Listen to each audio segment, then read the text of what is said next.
coming up in today's edition of The Play, the federal mandate that could impact the warranty on your car. And filmmakers are flocking to the Sooner State for the annual Dead Center Film Festival. But first, how you can help organizations provide the most effective relief for tornado victims. Well, joining me now is Assistant Local Editor for the Oklahoman, Nick Trugakos. Thank you so much for joining me. Yeah. All right, well, Nick, the American public's response to the May tornadoes has been overwhelming, but organizations are asking for specifics. What do local charities need at this point? What the charities are telling us they need is just cold, hard cash. They have been accepting so many donations that they are literally at a breaking point for storage right now. Wow. We're going to be reporting in tomorrow's paper and on newsok.com, obviously, that there are somewhere in the neighborhood of 400,000 bottles of water in storage right now in the Oklahoma City area. Wow.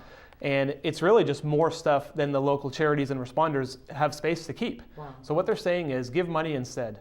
They can take the money and they can use it targeted to specific things that they know they need. That makes sense, yeah. So they're at capacity. I mean, they obviously need cash instead, so that's a great way to give.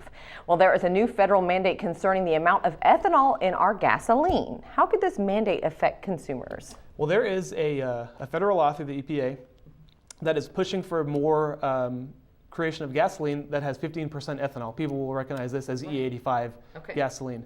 There was a subcommittee hearing chaired by Representative James Lankford, who's our local representative in Congress, today, where they were pushing the EPA a little bit about the possibility to delay this rule or maybe put it off this year.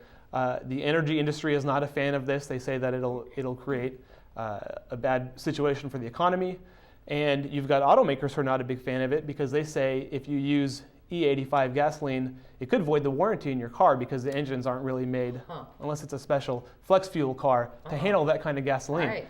So the EPA says there is some option to maybe not enforce the rule this year, but they won't have that decision for another couple months. Wow, that is interesting. Obviously raises some interesting questions, that's for sure. All right, dozens of films will be viewed this weekend as part of the Dead Center Film Festival. What can we expect to see this weekend, and what are some of the most anticipated films? Well, to get the full list of films, your best bet is to go to our entertainment section and our feature section in the newspaper. Yeah. What I can tell you is that tonight is what they're calling a kickoff night for Dead Center. So you're going to have a lot of meet and greets and stuff like that happening. The festival itself gets kicked off tomorrow night, and what we're seeing in our reporting is that all these festivals that we have annually in Oklahoma City, they seem to get bigger and better every year, and Dead Center is definitely not an exception this year. I know, very cool. And obviously I've been down there reporting on this, and Wednesday nights are awesome because it's kind of the sponsor patron event, and then on Thursday night that is the big, everybody's invited, the big kickoff, the opening movie. So that's always fun. Yeah. Very cool. All right. Well, you can find all of these headlines and more in Thursday's Oklahoman. Thanks for joining us on The Play, where you get tomorrow's headlines today. Thanks so much. Yeah.